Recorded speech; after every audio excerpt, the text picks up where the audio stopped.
তোমরা অনেকে অনেক রকম কমেন্ট করো।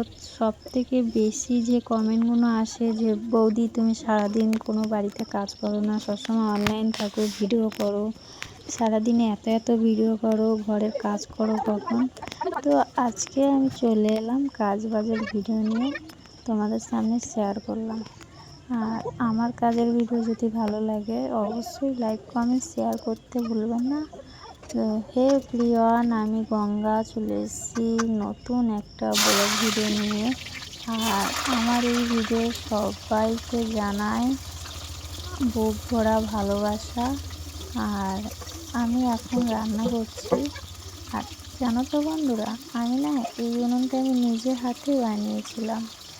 আর আমাদের রান্নাঘরটা এতটাই নিচু, এখন বর্ষার সময় উনুনে জল উঠে ভর্তি হয়ে থাকে, সে উনুনে তো রান্না করাই যায় না।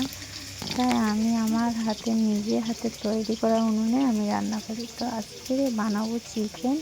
আর চিকেনের জন্য সমস্ত মশলা তৈরি করে নিয়েছি। এখানে আলুটা ভাজা করছি। আমি এখন চিকেনের আলুটা ভাজি। আর আমার এখানে রান্না করা পুরো কমপ্লিট। তরকারির কালারটা কত সুন্দর এসছে দেখতেই পাচ্ছ। আর চিকেন থেকে এত তেল বেরিয়েছে ধারণা করার বাইরে। এখানে আছে ভাত আর মাংস। আজকে বেশি কিছু রান্না করিনি, শুধু মাংস করেছি আর ভাতটাই করেছি, কারণ আমরা 3টে মানুষ, 2-3টা করে তরকারি করলে খেয়ে পারি না, নষ্ট হয়। আর আমি তো একটুকুনি করে খাই। তো সবাই ভালো